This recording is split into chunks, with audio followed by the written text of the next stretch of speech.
പള്ളിയിൽ പോയി പ്രാർത്ഥിക്കുന്നതുകൊണ്ട് ഒരാൾ ഭക്തനാകുന്നുണ്ടോ? ഒരിക്കലുമില്ല. അതിന് നമുക്ക് മനസ്സിലാക്കാൻ ബൈബിളിലെ മത്തായി എഴുതിയ സുവിശേഷത്തിൽ നിന്നും 6-ാം അധ്യായം 5 മുതൽ 8 വരെയുള്ള വചനങ്ങൾ നമുക്ക് അറിവ് നൽകും. നിങ്ങൾ പ്രാർത്ഥിക്കുമ്പോൾ കപടനാട്യക്കാരെ പോലെ ആകരുത്. അവർ മറ്റുള്ളവരെ കാണിക്കാൻ വേണ്ടി സിനഗോഗുകളിലും തെരുവീഥികളുടെ കോണുകളിലും നിന്ന് പ്രാർത്ഥിക്കാനാണ് ഇഷ്ടപ്പെടുന്നത്. സത്യമായി ഞാൻ നിങ്ങളോട് പറയുന്നു, അവർക്ക് പ്രതിഫലം ലഭിച്ചു കഴിഞ്ഞു. എന്നാൽ നീ പ്രാർത്ഥിക്കുമ്പോൾ നിന്റെ മുറിയിൽ കടന്ന് കതകടച്ച് രഹസ്യമായി നിന്റെ പിതാവിനോട് പ്രാർത്ഥിക്കുക. രഹസ്യങ്ങൾ അറിയുന്ന പിതാവ് നിനക്ക് പ്രതിഫലം നൽകും. പ്രാർത്ഥിക്കുമ്പോൾ വിജാതീയരെ പോലെ നിങ്ങൾ അതിഭാഷണം ചെയ്യരുത്. അതിഭാഷണം വഴി തങ്ങളുടെ പ്രാർത്ഥന കേൾക്കുമെന്ന് അവർ കരുതുന്നു. നിങ്ങൾ അവരെ പോലെ ആകരുത്. നിങ്ങൾ ചോദിക്കുന്നതിന് മുമ്പ് തന്നെ നിങ്ങളുടെ ആവശ്യം നിങ്ങളുടെ പിതാവ് അറിയുന്നു. പള്ളിയിൽ പോയി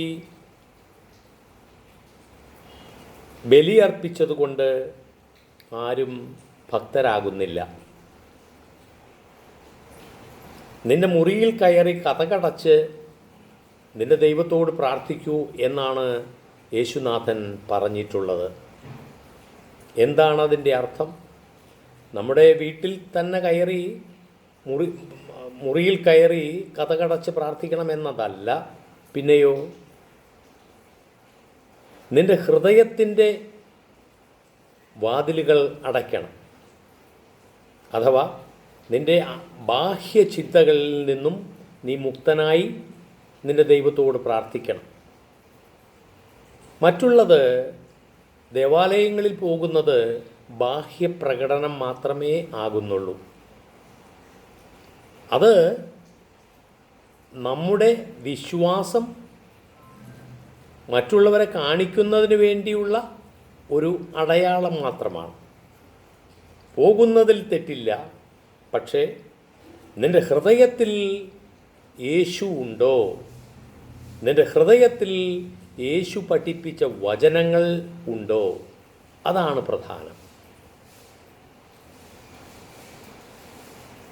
അതുകൊണ്ട്